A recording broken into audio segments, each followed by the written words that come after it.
com Raul Mikhail Ivanov. Cristais, ferramentas terapêuticas, trabalhos do intra e extraterrestre, fadiga crônica, terapia de coração a coração, entusiasmo e fogo sagrado. Bem, caros amigos, caros novatos, porque há muitas cabeças aqui que eu jamais vi, então, estou extremamente contente por reencontrá-los e, sobretudo, apresentar-me a vocês. Mas, primeiramente, gostaria de dar um pouquinho minha opinião sobre o que vocês chamam os cristais e que fazem o objeto do ensinamento que vocês têm durante esse estágio, por intermédio de minha cabeça de cabote e o canal Jean-Luc. Então, primeiramente, saibam que os cristais, para mim, são os sais da Terra. O sal da Terra representa, na alquimia, o que se chama a quintessência espiritualizada de um elemento, que é o elemento Terra. Cada elemento possui uma quintessência específica, que é extremamente importante, porque ela vai permitir o desenvolvimento de algumas facetas, eu diria, da vida, mas, sobretudo, algumas transformações da vida, um pouco como na alquimia. De fato, o cristal é o sal da Terra, ou seja, esse elemento vai conduzir-nos, de algum modo, à espiritualização da matéria. Os cristais pertencem ao reino de Malkuth, que corresponde, se querem, ao nível mais encarnado da árvore sefirótica, que é um reflexo autêntico de Keter, ou seja, a coroa. Ora, o cristal é a quintessência, ou seja, o nível energético mais sutil, que vai permitir-lhes, através de Tiferet, ou seja, através da beleza, juntar-se aos mundos de Keter, portanto, aos mundos espirituais. De fato, através desses cristais tão bonitos, que vocês podem utilizar, manusear, um elemento refinado, extremamente ordenado, extremamente belo. É claro, que é um reflexo da Sefirot, superior Keter, mas, também, Chokmah e Binah, ou seja, a Sefirot superior, que se reflete na Sefirot inferior como uma imagem no espelho. No cristal, a potencialidade exprimida, totalmente, do divino e, portanto, a possibilidade, através da utilização dessa ferramenta, de fazê-los descobrir sua divindade interior, mas, também, o acesso a outros mundos dimensionais, ou seja, fazê-los passar do mundo Atzilutic, o mundo da encarnação mais denso, ao nível Briatic, o mundo da essência. Nisso, o cristal, sendo o sal da Terra, ele é uma ferramenta, entre tantas outras, efetivamente, que vai permitir-lhes conduzir o conjunto de seu corpo, o conjunto de sua humanidade através da evolução, para um novo estado de consciência. Então, obviamente, o cristal é onipresente neste planeta, e servem-se dele, creio, de diferentes modos, mas é preciso, também, saber que o cristal foi utilizado em todas as civilizações intraterrestres, extraterrestres, que pertencem tanto a esse esquema evolutivo no qual vocês vivem como em outros esquemas evolutivos. Quer dizer que o cristal não deve ser, eu diria, uma ferramenta polarizada para o bem ou para o mal. É, simplesmente, uma ferramenta que serve à vontade daquele que a anima, em todos os sentidos do termo. Nisso é importante compreender: ele vai dobrar-se, de algum modo, à sua vontade, mas sua vontade deve ser animada de uma vontade de bem e não de uma vontade pessoal. Isso é extremamente importante a compreender através dos cristais. Então, o cristal é-lhes apresentado como uma ferramenta de cura. Efetivamente, é uma ferramenta que é capaz, eu diria, de agir na saúde, na forma, mas, além disso, o cristal é um ativador, através do que ele é, através da imagem que o reflete do cristal Sefirot superior, um elemento que vir permitir-lhe subir ao longo de um plano vibratório, até o mundo briático, ou seja, o mundo das emanações, em especial ligadas ao triângulo sefirótico superior. Há uma forte capacidade, no cristal, de purificação, mas, também, de subida vibratória extremamente profunda, que é tornada possível pela existência desse cristal. Caros amigos, eu lhes deixo a palavra. Questão: qual é a ferramenta que seria a mais adaptada em minha abordagem de terapeuta? Cara amiga, a ferramenta que você deve pôr à frente, eu diria, para ajudar aos outros é, obviamente, a ferramenta que lhe evoque mais sinceridade possível e mais transparência em relação ao que você utiliza. É aquela que vai tocar, diretamente, o outro, no coração dele. Isso, você é capaz de sabê-lo muito melhor do que eu. Isso quer dizer que, em tudo o que você pode propor como ajuda aos outros, há algumas coisas que você propõe que desencadeiam uma reação, eu diria, muito mais espontânea, muito mais lúcida e muito mais transparente no outro. O impacto deve fazer-se através da transparência e da lucidez, ou seja, o outro deve estar perfeitamente na fase e na compreensão em relação ao que é dito. Naquele momento, você poderá induzir e provocar uma transformação nos níveis os mais íntimos do ser. Questão: o que é do risco de tsunami nos Estados Unidos, de que alguns falam? Cara amiga, eu tive a ocasião de exprimir-me, talvez, não com você, mas em muito numerosas reprises, sobre esse evento. Eu sempre disse que, mesmo o próprio Cristo, não pode conhecer a data. Obviamente, certo número de transformações extremamente profundas, extremamente traumáticas, talvez, está em curso sobre este planeta, mas ninguém conhece a data precisa. Efetivamente, inúmeras pessoas captaram, eu diria, a imagem dessa devastação, ao nível do povo americano, com razão, porque está inscrito no éter, eu diria. Mas, exceto se me interrogou em 24 horas antes, talvez, em seu tempo terrestre, eu sou, efetivamente, incapaz de dizer que algo vai acontecer amanhã, depois de amanhã ou em 10 dias ou em um ano. Entretanto, isso é inscrito em um futuro extremamente próximo. Inúmeras transformações já começaram. Um desencadear de uma transformação extremamente importante deve chegar da quinta dimensão e, portanto, o desaparecimento da terceira dimensão, através de processos que levam a efeitos elementos, água, ar, fogo, terra, de maneira extremamente importante, ao nível deste planeta. Agora, ninguém, absolutamente ninguém, mesmo nos planos de onde eu venho ou ainda mais alto, é capaz de determinar o impacto, extremamente preciso, do dia preciso, da hora precisa de tal evento. Entretanto, a coisa que é absolutamente certa é que a passagem de um cometa corresponde, sempre, a um sinal dado pelo Arcanjo Miguel, em relação a eventos que se produzem sobre a Terra. Isso é absolutamente inegável. Os últimos cometas que passaram há uma dezena de anos provocaram certo número de repercussões importantes ao nível dos elementos.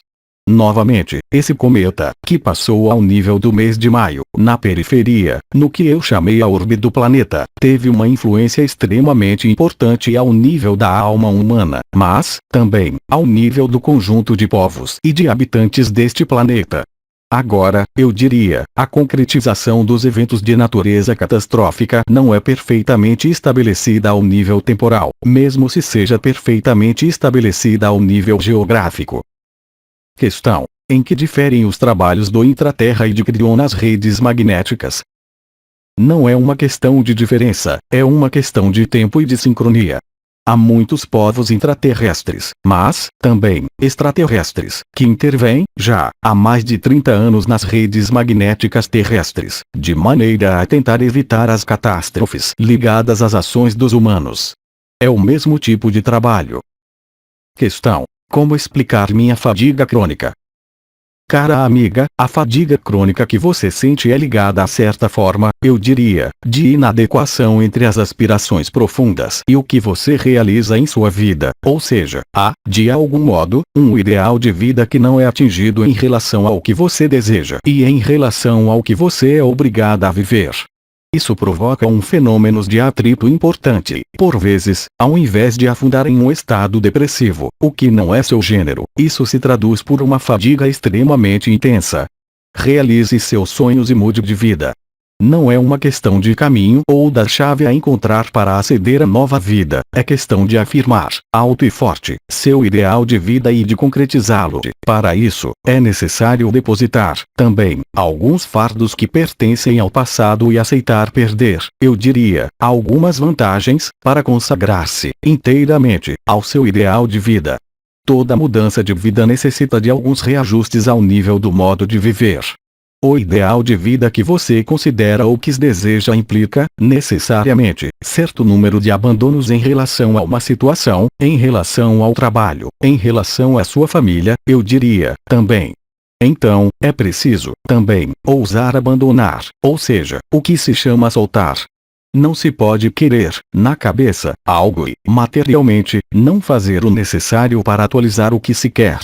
Não cabe a mim dizer o que é preciso abandonar para que as coisas realizem-se. É preciso que a decisão venha de você mesma, cara amiga. Questão: por que, como terapeuta, meu corpo reage tanto durante os tratamentos? Cara amiga, a explicação é muito simples. O fenômeno de arrotos, de desmaios, de inchaços do abdômen é ligado ao lugar por onde passa a captação dos males dos outros. Ou seja, ao invés de estar no sentir empático, você passa pelo estado vibratório ligado ao terceiro chakra, ou seja, as manifestações astrais, e você capta, portanto, as emoções, as vibrações dos outros por esse plexo, ao invés de captá-las pelos chakras do coração, o que provocaria nenhum desconforto. Então, efetivamente, a percepção astral dá, por vezes, uma visão, eu diria, muito mais precisa do que acontece ao nível do chakra do coração, mas não há qualquer comparação entre passar pelo plexo solar e passar pelo plexo cardíaco. Quando você passa pelo plexo solar, pode haver desgastes extremamente importantes em si mesma. Há, efetivamente, um processo não empático, mas de simpatia, que se produz, que faz com que você arrote, em ressonância com a pessoa que está em face de você, e isso lhe permite sentir, um pouquinho, como eu diria, um visionário que passaria pelas manifestações astrais e não pela clarividência do sexto chakra, o terceiro olho, é exatamente o mesmo processo. Convém, simplesmente, que sua consciência porte-se no chakra do coração, no momento em que você tem as manifestações que chegam, em relação à pessoa que está em face de você. Se, contudo, você se põe a sentir essa espécie de arroto, de inchaço, ou mesmo de mal-estar, você corta, imediatamente. Isso significa que você estabelece uma relação não de coração a coração, mas de plexo solar a plexo solar, o que jamais é bom. Basta, simplesmente, despolarizar a consciência e pedir a ela para subir ao nível do coração, e você verá que tudo irá bem.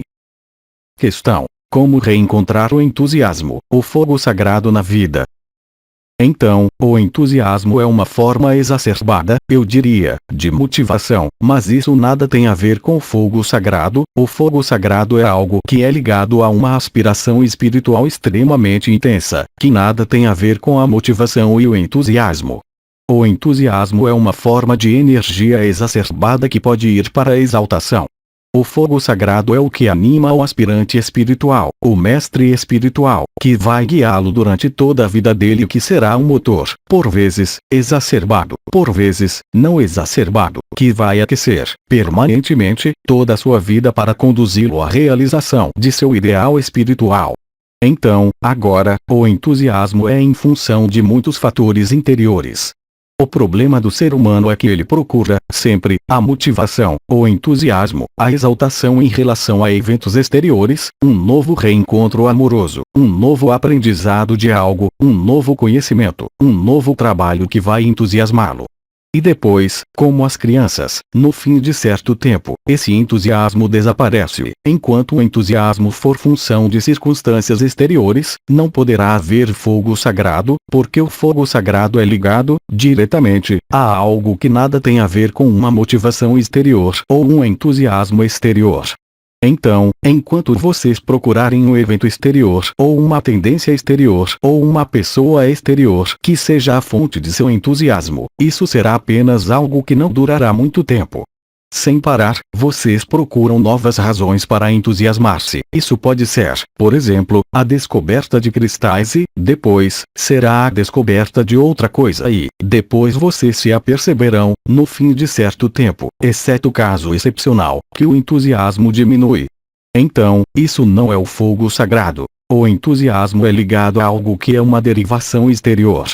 O verdadeiro fogo sagrado não depende de circunstâncias exteriores, é um estado de ser interior, que nada tem a ver, tampouco, com a motivação interior, mas que tem, diretamente, a ver com a fixação, eu diria, do objetivo ao nível espiritual.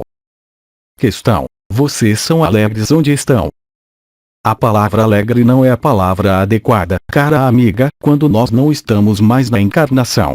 A palavra que corresponderia mais ao que vocês podem apreender corresponde a uma felicidade, e, certamente, a palavra mais próxima da realidade que descreve nosso estado. Todo ser humano, ao final de sua evolução, tem direito a esse estado de consciência de maneira definitiva. Não é o mesmo que, por exemplo, o que vocês chamam as pessoas que fizeram uma experiência EQM, experiência de quase morte, que veem essa luz, vivem a experiência, eu diria, no espaço de alguns bilionésimos de segundos até alguns segundos. Nós, na quinta dimensão e na nona dimensão de onde eu venho, banhamo-nos, permanentemente, nesse estado. Questão: vocês vão voltar a encarnar ou não? Certamente não, caros amigos. Bem, caros amigos, eu lhes agradeço por terem me escutado. Eu lhes aporto toda a minha bênção, todo o meu amor, e eu lhes digo, talvez, até um dia desses. Eu os saúdo e digo-lhes, talvez, até breve. Aos Três Dimensões, 13 de julho de 2006. Tradução do francês, CAG. Mensagem atemporal.